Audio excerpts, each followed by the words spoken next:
Hello, and welcome to the introduction video to the Bible study entitled Experience the Presence of God, Using Your Five Senses to Commune with God.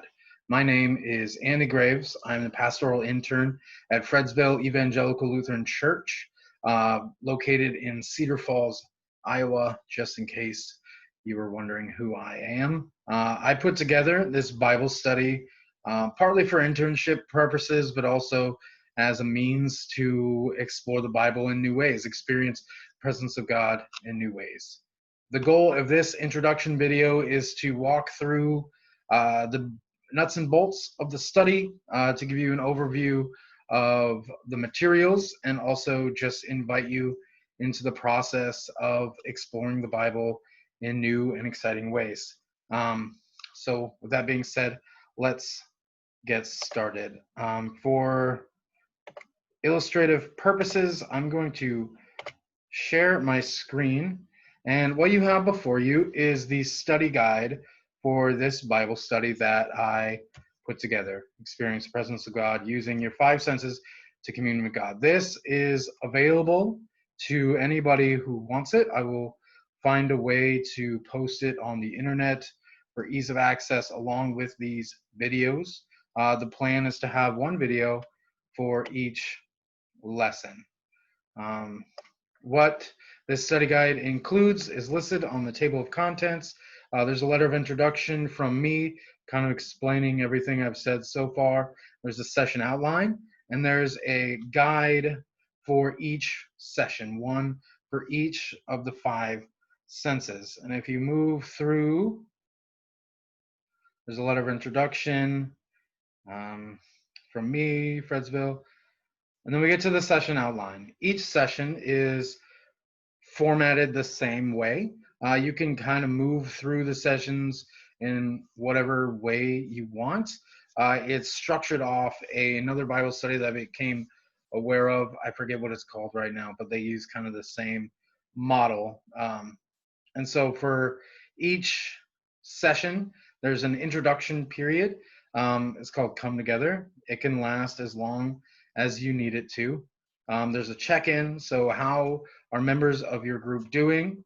You can do highs and lows. You can do, icebreaker questions, anything like that, just to kind of get loose, get settled into the group. Also, there's a section for personal goal sharing for the session. So if you have an awareness of what the topic is going to be, you could set a personal goal for the session. You can write it down so you don't forget, and you'll see that in the session guides. And then there's an opening prayer. Centering in prayer, asking God to be present is really important, especially when studying God's word. Then also there's a focus activity, which is just kind of gets your brain thinking about the topic at hand. What the senses have to do with communing with God. The next section is open the Bible. So then there are focus texts for each session. There's an Old Testament text and a New Testament text. You can pick and choose which you'd like to read. If there's time, feel free to do both. And then there's a general pondering, so that the idea is while you listen to the text, something to think about.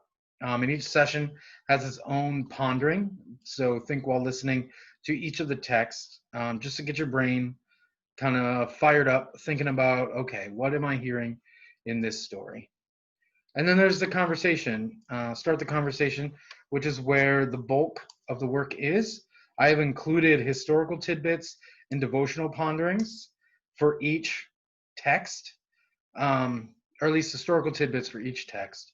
Historical tidbits include just kind of random facts, fun facts, interesting things about the text that might help place it in context, or provide some sort of contextual information that makes understanding what's happening a bit clearer.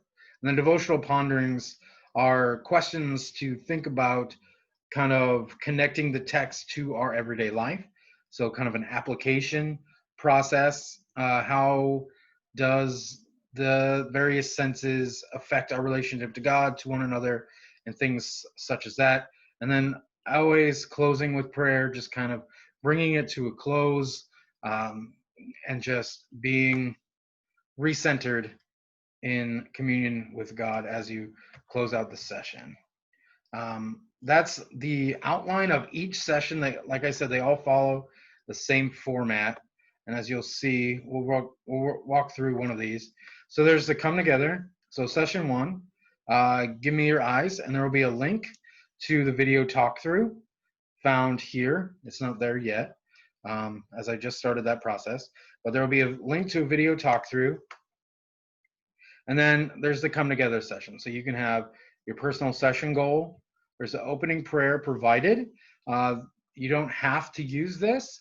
It's just there in case you're not a spontaneous prayer person. You can use the prayer provided. And then there's a focus activity. So for this particular session, it's a word association with the word sight. So when you hear the word sight, what pops into your head?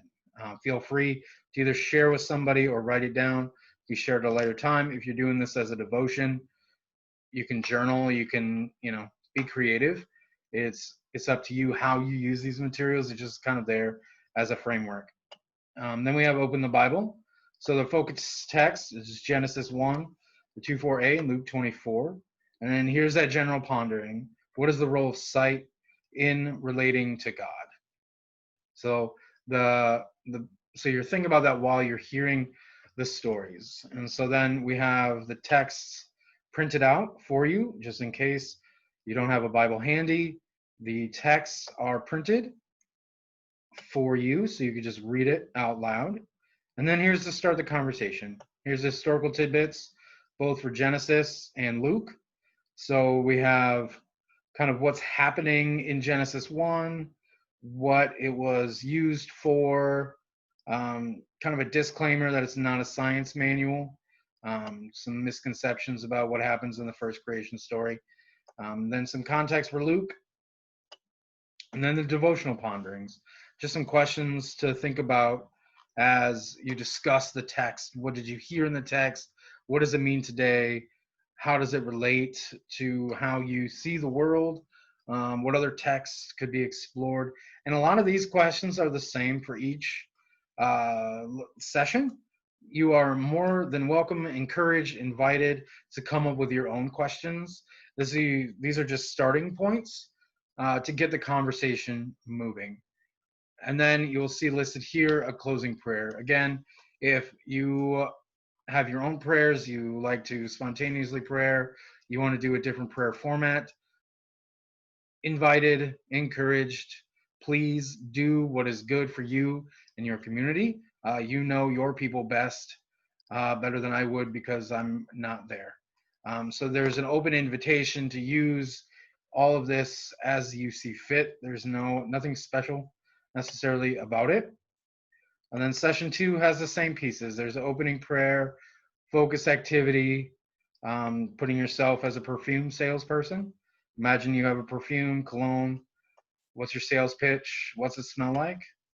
You have the text, historical tidbits, devotional ponderings, closing prayer, and it continues for 5 whole sessions. I worked with this in my context. We had a group of about 5 people. It was really good. We went really deep, and I was really surprised at what questions were asked of me as the pastoral figure in the conversation. So don't be surprised that there'll be stuff you hadn't even thought about brought up in these texts as it relates to the 5 senses. And that's the study.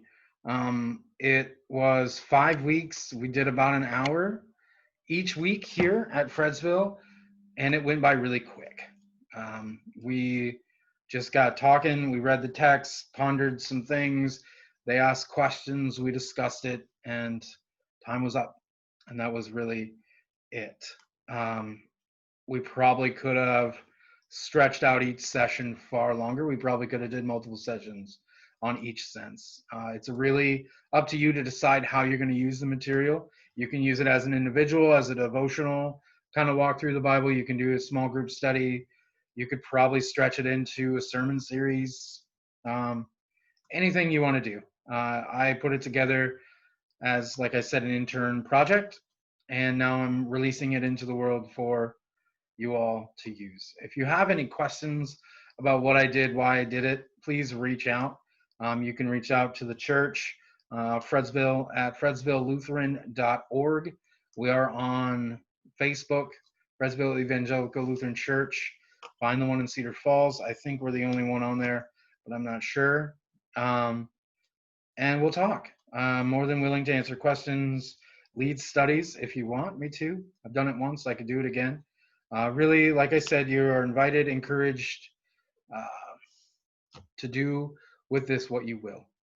Please be blessed and keep reading the word. Until next time, if there is a next time, I'll see you then. Thank you.